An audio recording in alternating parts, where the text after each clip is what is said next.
Welcome viewer to Channel 7. Today on Tedok, we have none other than the Embakasi SMP, Dr. Babu Owino. Welcome, Dr. Babu Owino. Thank you very much. But they are running, yes. Yes. I running for governorship in Nairobi. That is a really, it's not on an upbeat note. Are you running for governorship? I know it's still quite early, Mr. Magati, about the issue of contesting.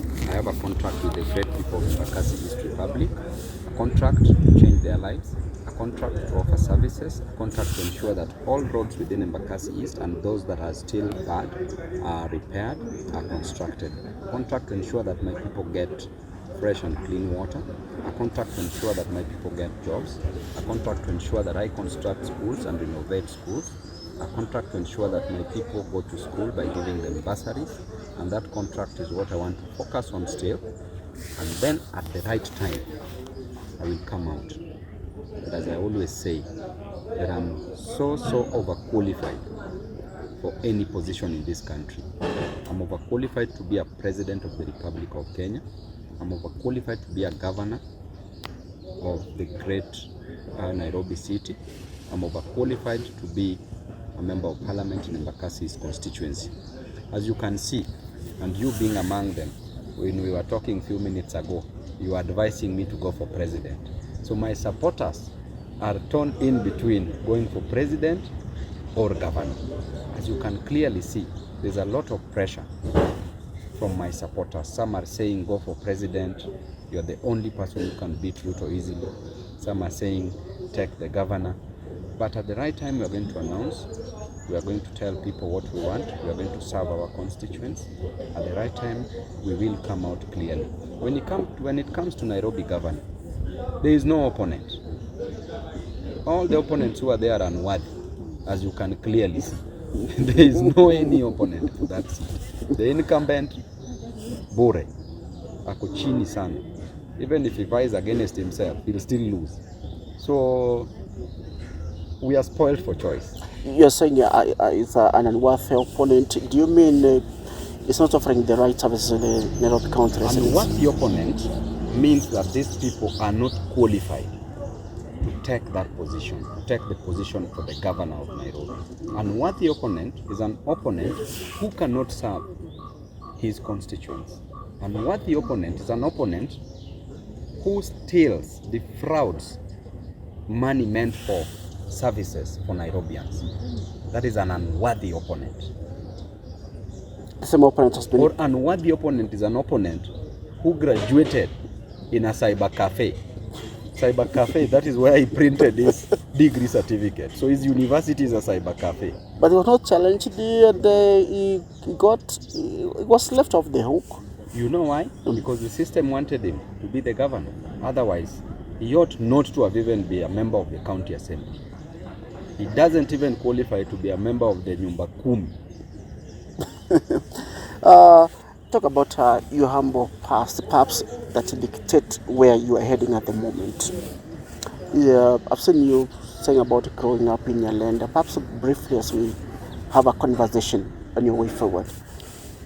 You know, Magati, our past determines how our future will be. I'm a product of my past. I was motivated by poverty in Nyalenda slums, and that is why I'm here today. Because I said that in that slum, I would just go back to change the lives of those people who are there. But nobody would wish to stay in a slum, because the life there is so cruel. The life there seems unfair. And today, Magati, if you tell me that you're going without food, because I've slept without food, I know what it is to sleep hungry, and I will understand you. If you tell me that your child is not going to school for lack of fees, I've lacked fees at some point, I will understand you. If you tell me that you're sleeping in a prison or in a police cell or you've been arrested, I know what it is to be arrested. I used to be arrested from when I was in primary school, when I was selling chana. Even at night to my KCSE biology practicals, I was arrested and I slept in the police cell, only to go the following day, to go late to school to do my exams. So I know what the slum life is, and that is why I take it upon myself as a leader to want to change the lives of those who are in the villages, the lives of those who are in the slums, the lives of the downtrodden, the lives of the forgotten in the society, the lives of the less privileged in the society. Because I'm a product of where they are. And life was so cruel, being sent away for lack of fees. I remember there's a time that we held a fundraiser when I was going to Form 1 at KISII Boys High School. The fundraiser only gave us 900 shillings.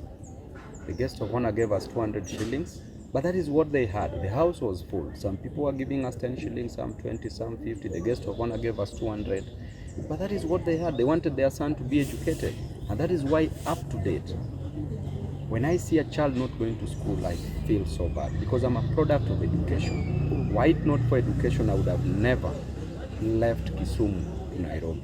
Were it not for education, I would have never been a student leader.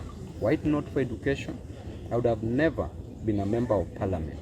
Were it not for education, we would not be talking today here. So I know that through that education will help the mamambogas, the boda boda riders, will help the baba wa mjengo. Our fathers do very odd jobs, our mothers do odd jobs, just to raise their kids. But I know that one day God will uplift them. They do it with an intention. They sell mboga, some ride boda boda, some go from mjengo, some do very odd jobs, with an intention to pay fees for their kids, with an intention to buy food, to pay rent, and to pay for other bills. But I know that one day God will uplift them. That definitely paints a gloomy start in life. My life was such a sorrowful life, traumatizing, because that time when police came to our home, they used to beat people. You see your mom being beaten. So you grow up a messed up person psychologically. But again, I say that because of that past, I would use it to determine my future. A story is told of a father who used to be a drunkard. He had two boys. One boy turned out to be a doctor, another one turned out to be a drunkard. When the boys were interviewed, they were asked, what happened? They said, it is what I saw. The drunkard saw his dad drinking, then said, to be a man, you must drink like my father. He became a drunkard. The doctor saw his dad drinking. He said, I will never follow this path, and I will work hard in life. And he became a doctor. It is what we all see. I saw poverty. I saw a cruel life. I saw unfair life. But I said, I want to work hard. And I worked hard to ensure that I don't be in the same state that I was in. Perhaps I think... And there are those in the slums that also see poverty and they say, this is how we should live. Don't be comfortable. Comfort is the great enemy to success. Yes. We come to a national conversation. You are a Chinese yourself. You have seen violent protests agitating for change. Perhaps what's your take on this? Article 37 of the Kenyan Constitution is so clear, and the Constitution of Kenya is supreme, and it states clearly that every Kenyan citizen has a right to peaceably demonstrate, picket, or protest, and to present petitions. Article 37 is supreme, and it allows. There is no any other law, there is no any other person bigger than the Constitution of the of the country of Kenya, which is the apex of the law. So we are allowed to demonstrate. Protests will only turn violent the moment the police starts rioting, the moment the police starts firing tear gas. That is where now you get vuta ni kuvute. But otherwise, any person who goes to the streets knows what is taking them to the streets. There is no harm, there is no problem if a person goes to the street to express his or her grievances. The problems of overtaxation in the country is a genuine problem. The problem of high cost of living is a genuine problem. The problem of unemployment is a genuine problem. The problem of high cost of education is a genuine problem. The problem of corruption is a genuine problem. If Kenyans express these grievances in the streets, what's wrong with them? You don't need to kill them. You need to deal with the reason why they are going to the streets. How can you perhaps, I mean, there's been a thuggery, people breaking into hospitals, perhaps. Don't you think perhaps this it's not peaceful for a process? Magati, you know what has been happening. You saw the other day the governor hired thugs, goons, to go and beat innocent Kenyans who were demonstrating peacefully. And you saw the thugs themselves confessing. There's one who was almost being killed. He was asked, who sent you?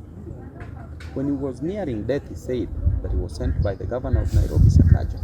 Clearly, you saw that when they were passing close to City Hall, what they were saying, the governor himself promised people that they will meet him if they go for protest. You saw that. He talked about it. I think in Wasingishu or Trans Nzoia County. He talked about it. What does that tell you about the kind of leadership that we have? We need a nation where people can express their grievances freely. We don't need to agree all the time. Even God himself is aware. And he tells you that, my people, come, let us sit down, let us talk, let us agree. Which means that God understands that there can be disagreements. And he wants us to sit down and let us talk. But a situation where if you want to talk to the leadership of this country, they want to punish you. Why should you be punished just because you have a problem? Why should you be punished just because you don't have a job? Why should you be punished just because you are looking for school fees? Why should you be punished just because there is high cost of living? Does it grieve you that the same protests are also facing terrorism charges in court? That is even worse. And I addressed the DPP under Article 157, which clearly states the role of the DPP, that the DPP should act in a very independent manner to also protect public interest, okay, and also bring back public confidence. That is 157 sub-article 11, and 157 itself talks about the independence of the office of the DPP. But the DPP has ceased being an independent body, office of the DPP, to being a dependent body. The charges which are trumped up, which are limping, charges which are fictitious, charges which are neither here nor there. Why would you want to charge a person with terrorism only after the president has declared that these people are terrorists? What criteria, what is the yardstick that was used to measure, to know that this charge should be terrorism? Why would you charge Kenyans with terrorism after the president has pronounced himself? Which means that you are dependent on the executive, not independent as the office of the DPP. And we are doing more harm than gain to our nation if you are saying that Kenyans are terrorists. So this is a country full of terrorists. Why would the West come to our country? Why would tourists come to a country that is full of terrorists? If you go to the court, it's charging so many people, over 300 people have been charged with terrorism. So Kenya is a country full of terrorists, sorry? Is it a country full of terrorists as the president is expressing it? We should not punish people just for expressing their grievances. The president himself said that he needed a strong opposition.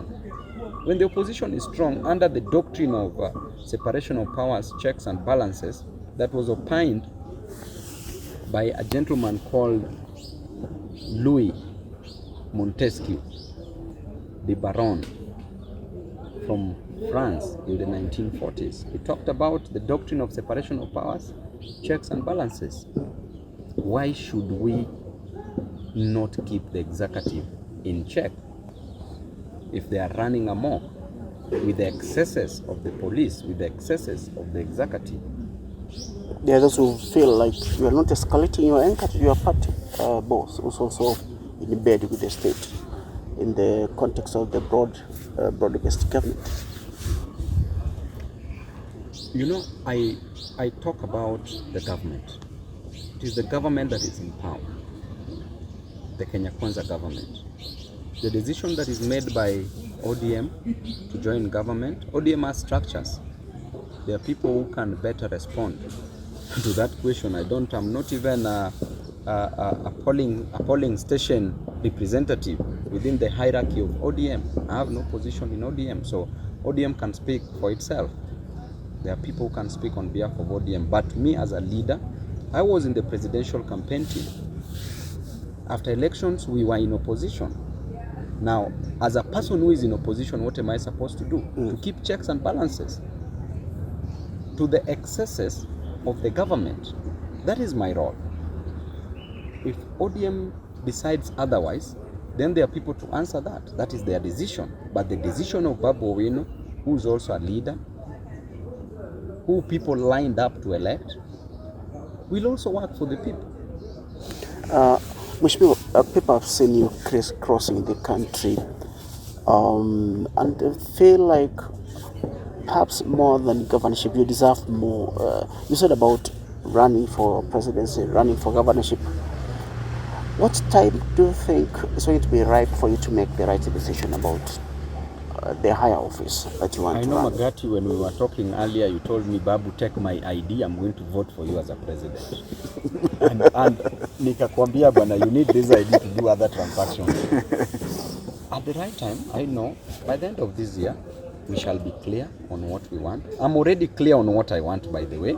It's only that I don't want too early. It's too dangerous in campaigns. Making early declarations is too dangerous in politics because your opponent will learn you so much, will punch holes in your strategies.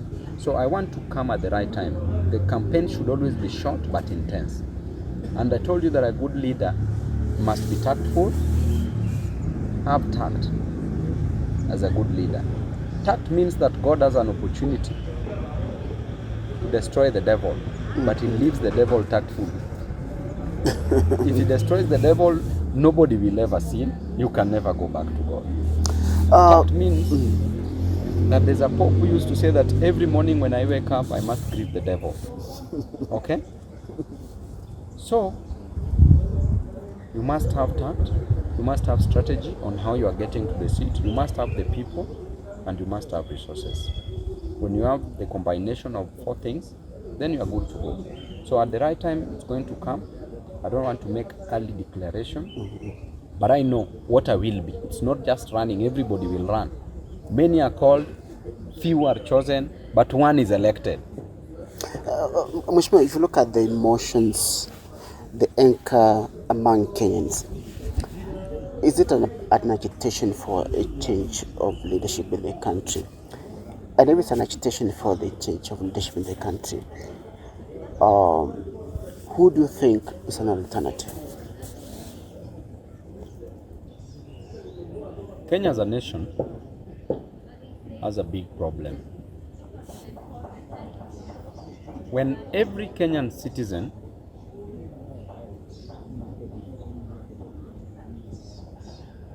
presents him or herself on the voting day to cast a vote, that Kenyan is voting not for fun, not for jokes. That Kenyan is going to vote for services, for a change, for a better living, for a better life. If that Kenyan, the contract that is entering between him and the politician and the leader that they're electing, if that contract is frustrated or infringed on, then that Kenyan will want to sign a new contract with another person. The contract is normally oral, where a leader promises what to do. Then if he or she does not meet the expectation, then that leader is always voted out. That is what is happening in Kenya at the moment, because there's a vote of no confidence in so many leaders, from the presidency to MCA, so many leaders. And in 2027, I know Kenyans are going to renew so many contracts, are going to sign new contracts. But there are those leaders whose contracts will also be renewed, depending on what they did during their term of service. As things are, Kenyans are saddened by what is happening in the country. There's a lot of frustrations. You know of so many people with children that they've educated from primary school to university, but there are no jobs. You know of so many people that wake up in the morning in the village just to go and dig for people's shambas, to be paid 50, 100 shillings in a day. So many Kenyans are selling boga. So many Kenyans are riding boda bodas. So many Kenyans are going from Jengo. So many Kenyans are going for Juakali. The cost of living is high. They can't meet all this. There are no jobs. And these leaders, when they were contesting, they promised these jobs. They promised the jobs. Kenyans are not seeing any changes. They promised proper infrastructure. There are no changes being seen. They promised better health facilities, not being seen. They promised better education and cheap education, not being seen. You as a Kenyan, what will you do? The best thing is to go there and cast your vote to a person that you think can change your life. You are of the view that we begin on a clean slate. We can demolish everything and start afresh. It is not too late. We would rather spend 1 year, 2 years to demolish everything and build 50, 100 years ahead for even our children and the generation to come, rather than spending 50 years thinking that everything is okay and destroying those 50 years only to destroy a further 100 years to come. Let's come to some of the names that have been floated, perhaps that may possibly vie for presidency. Among them is Dr. Matiang'i. I remember asking your party boss about Matiang'i, his bid for presidency. And he told me Matiang'i should perhaps wait a bit. He cannot run on the presidency just being backed by a small community. Kind of he wished it away that what's your view? Perhaps may not be having a party position on this. What's your view? Perhaps those people feel like Matiang'i is coming and boards that approach change. I think Kenyans should be treated equally. There should be nothing like a small community or a big community. Every Kenyan deserves a right to contest for any position in this country. So there's nothing, that small community is what makes the bigger nation. It's what makes a nation. Without them, there is no Kenya as a nation. Kenya as a nation is with the inclusion of all the communities, even those that people think are the least people in the community. We should not discriminate based on communities. We should judge a person by the content of their characters, by what they can deliver, by the service delivery.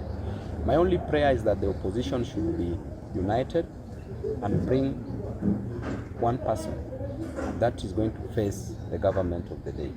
That is the only important thing that they should do. But I saw that, I read somewhere that they are working on that. So there should be a united opposition. Produce one strong candidate. And even me, I'm here. The juice is what the school. I'm a VP in the You said you have the credentials to run. Tell me what I don't have. Tell me what I don't have, my dad. As we near to wind up this conversation, do you think at the moment that you have what it takes to change Nairobi when others have failed already? That means if you decide to vie for that seat. You know, Nairobi needs a leader, not a dealer. A leader who will take our children to school. A leader who will provide jobs. A leader who will construct roads. A leader who will work on the drainages and roads. A leader who will provide clean and sufficient supply of water. A leader will work on garbages. A leader will touch things and turn them into gold. A leader will take our children to school through bursaries and build more ECDs. A leader will properly feed Nairobians. Not a dealer who everything that he touches turns into trash, garbage. Not a dealer who is stealing from Nairobians. Not a dealer who is sending goons to attack Nairobians. Not a dealer who doesn't know what is left from right. Nairobi needs a leader. Nairobi needs a visionary leader, not a missionary leader, with a mission to destroy the lives of Kenyans, with a mission to take Nairobi nowhere, with a mission to turn Nairobi into garbage. You go everywhere, you see garbage everywhere. Everything that the governor touches turns into garbage. He even pours his mind, his brains. Sometime back he poured his brains hapo kwa CBD, sewage. That is what, you see, that is how he thinks. As a leader thinketh, so he is. If I think that I should pour sewage, raw sewage and takataka, that is who you are. That is what Nairobi needs. Nairobi needs proper leadership. And it really pains me when you are elected against all odds, then you throw that opportunity in a hole. It pains me because a Nairobi governor should move from Nairobi gubernatorial seat to a president. That's true. But you're a Nairobi governor who's destroying the lives of Nairobians. You're moving from governor to nobody. Most devolved units are sinking under the weight of corruption. Are you of the view perhaps the Senate is not doing much to oversight them, to oversight the expenditure and their performance in general? To be honest, I'm disappointed at the Senate. To be honest, I will speak my mind, it doesn't matter. But so many of these governors should be going home. I'm disappointed at majority of MCAs because themselves, up to now, not even the bursary for Nairobians are out. The bursaries that are supposed to be given to our kids are not out. They are quiet. Money is stolen in different counties. MCAs are quiet. They should impeach these governors. If you go to the Senate, senators are bringing them back just because they are being given some little money here and there. I'm disappointed at the Senate. I'm equally disappointed at the county assemblies. Why can't people be principled for once? Thank you, Mheshimiwa. Perhaps your last take as we wind up this interview. Perhaps the viewer is facing what can you tell the viewer perhaps at the moment as we wind up this interview? Thank you very much, Kenyans. I'm your favorite son, Babu Owino, favorite brother, Babu Owino, favorite friend, Babu Owino. And I want to tell you, Kenyans, that we have a journey that we should go together. A journey that will lead us to the city of victory. A journey that needs God. That we must put God for us to achieve anything that we want in life.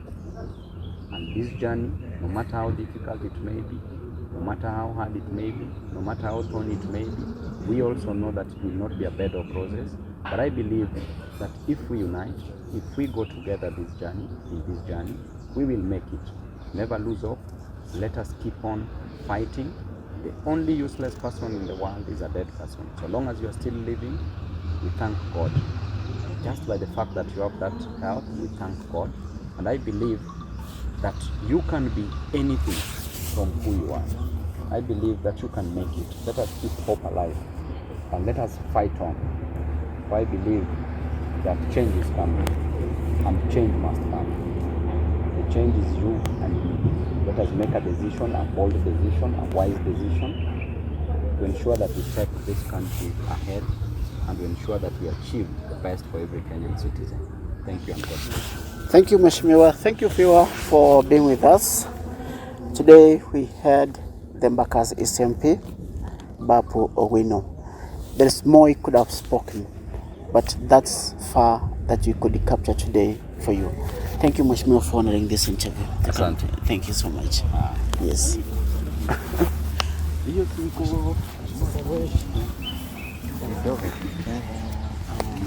KISII.